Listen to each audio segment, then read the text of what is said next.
Hello दोस्तों, कैसे हैं सभी लोग। दोस्तों आज हम बात करेंगे पेपर 5 में। और पेपर 5 में हम जानेंगे पेपर 5 में किस प्रकार के हमारे प्रश्न पत्र में प्रश्न पूछे जाते हैं। ठीक है दोस्तों, किस प्रकार से प्रश्न बनते हैं और किस प्रकार से किसी प्रश्न को पूछा जाएगा, इस पर बात करेंगे। जैसे कि दोस्तों पेपर 5 में भी 4 प्रकार के प्रश्न आएंगे, जैसे कि आगे हमने सभी में देखा है।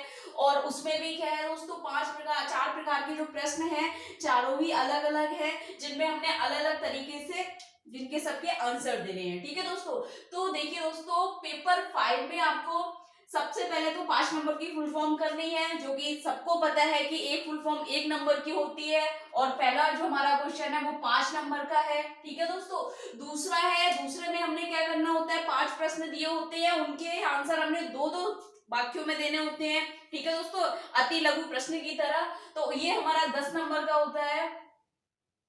ठीक, उसके बाद है दोस्तों तीसरा जो हमारा क्वेश्चन है, उसमें क्या है, हमें किसी पर लघु उत्तर देना है, यानी कि कम से कम 150 शब्दों में।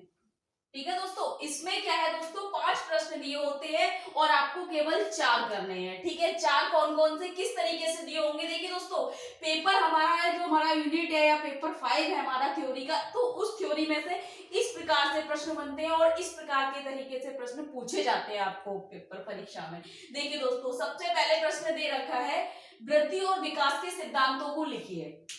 ठीक है, तो वृद्धि और विकास के सिद्धांत क्या है, इसके बारे में आपने लिखना है। वृद्धि क्या है और विकास क्या है, इसके बारे में लिखना है। दूसरा है विकासात्मक देरी क्या है, उसकी विशेषताएं समझाइए। तो विकासात्मक देरी क्या है दोस्तों, सबको पता है, मैंने ये दोनों टॉपिक बहुत अच्छे से करा रखे हैं। आप प्लेलिस्ट में जाइए दोस्तों और सर्च कीजिए। ठीक है, स्पेशल एजुकेशन हब करके, और उसमें देखिए जाके कि डिले डेवलपमेंट क्या है। ठीक है दोस्तों, तो विकासात्मक देरी के बारे में आपको सारी चीज उसमें मिल जाएगी, क्या है और उसकी विशेषताएं आप सभी समझते हैं। जिस तालिका को आपको समझाया था कि 3 महीने में बच्चा सोशल स्माइल करता है, तो ये उसकी क्या है, सारी विशेषताएं। अगर नहीं करता है तो बच्चे के भाषा विकास में देरी देखने को मिलती है, शारीरिक विकास में देरी देखने को मिलती है, उसकी वजह से भाषा विकास में देरी हो गई, संज्ञानात्मक विकास में देरी हो गई, जिसकी वजह से सामाजिक विकास में देरी हो गई। तो ये सारी विशेषताओं में आ जाएगा आपको विकासात्मक देरी में। ठीक है दोस्तों, उसके बाद आपका प्रश्न बनता है दोस्तों भाषा विकास, यानी कि भाषा विकास क्या है। भाषा विकास का आप यहाँ पर अर्थ समझाएंगे, परिभाषा समझाएंगे और बताएंगे कि भाषा विकास किस स्टेज में कितना होता है। तो आपको बाल अवस्था तक आपको इसमें बताना है कि बाल अवस्था तक आते आते बच्चे में कितने प्रकार का कितना विकास हो जाता है, जिसमें भाषा विकास होता है बच्चे में। ठीक है, उसके बाद बता रहे हैं दोस्तों एबीसी मॉडल। प्रतिदर्श का मतलब मॉडल होता है, एबीसी मॉडल दोस्तों बिहेवियर मैनेजमेंट में, जो बिहेवियर मॉडिफिकेशन एंड मैनेजमेंट है, उस यूनिट में से आया। ये एबीसी आपसे पूछा जाएगा, क्योंकि उस यूनिट में से कम से कम 2 क्वेश्चन आपको पूछे जाएंगे, चाहे तो वो वेरी शॉर्ट में पूछ ले या शॉर्ट में पूछ ले या लॉन्ग में। लॉन्ग में तो नहीं आएगा उसका, लेकिन हाँ इन 2 में, यानी कि 2 नंबर में भी पूछ सकता है, 5 नंबर में भी पूछ सकता है। ठीक है, तो एबीसी के एंटीसीडेंट बिहेवियर कॉन्सिक्वेंस, यानी कि हमने आपको पहले करवाया था पूर्वत कार्य, व्यवहार और उसका परिणाम क्या निकला। तो ये आप उसमें देख लीजिए जाके, बिहेवियर मॉडिफिकेशन एंड मैनेजमेंट करके एक प्लेलिस्ट अलग से भी बन रखी है, और पेपर 5 में भी मैंने इसको सेव कर रखा है, आपको दोनों जगह ये वीडियो मिल जाएगी। उसके बाद दोस्तों क्वेश्चन इस प्रकार से भी बनता है, व्यवहार प्रबंधन की तकनीक को लिखिए, यानी कि जो हमारा बिहेवियर मैनेजमेंट है उसकी कौन कौन सी तकनीकें हैं जिससे हम किसी व्यवहार में प्रबंधन करते हैं, परिमार्जन करते हैं। तो आपको हो सकता है बिहेवियर परिमार्जन की तकनीकें भी पूछ सकता है आपसे, और परिबंधन की भी पूछ सकता है, प्रबंधन की भी पूछ सकता है। तो आप दोनों में से परेशान मत हो, एक ही होंगी, प्रबंधन की भी एक ही होगी, परिमार्जन की भी एक ही होगी।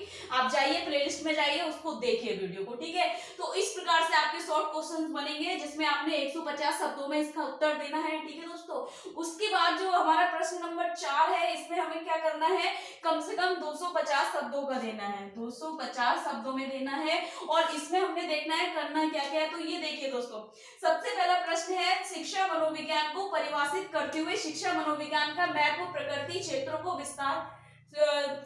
विस्तार करें। ठीक है दोस्तों, क्षेत्रों को विस्तार करें। ये आपका क्वेश्चन बनेगा।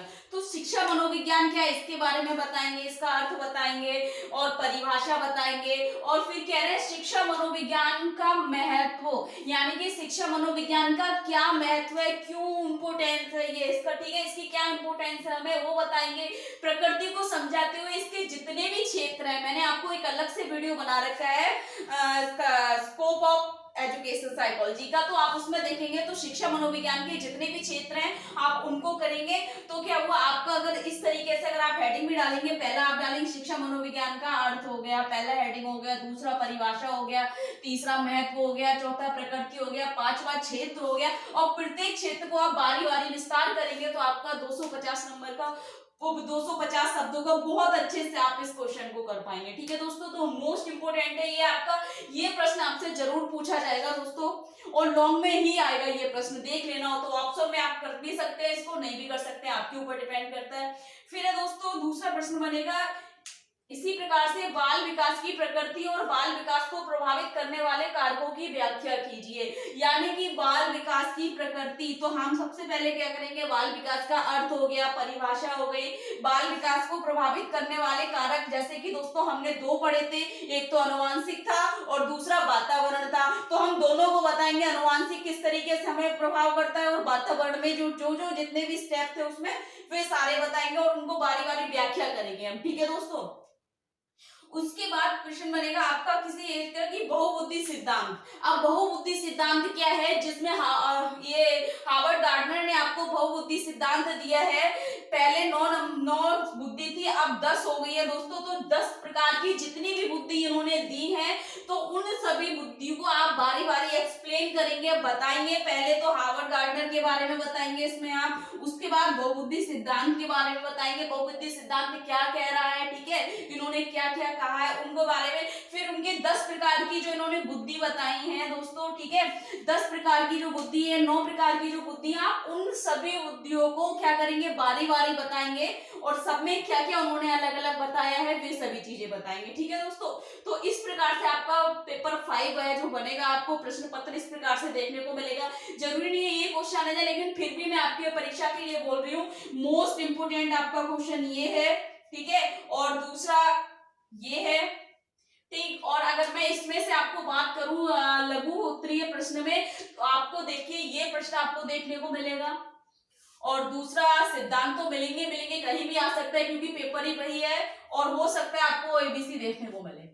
ठीक है, ये क्वेश्चन जो आज का मैंने पैटर्न आपको बताया, ये इन दोनों में से 4 चीजें बहुत ज्यादा मोस्ट इंपोर्टेंट है दोस्तों। अगर आपको कुछ और पूछना है या कोई डाउट लग रहा है या कुछ गलत लग रहा है तो कमेंट बॉक्स में जाकर कमेंट करें, ज्यादा से ज्यादा वीडियो लाइक करें, चैनल को सब्सक्राइब करें, बेल आइकन को प्रेस करें। Thank you so much.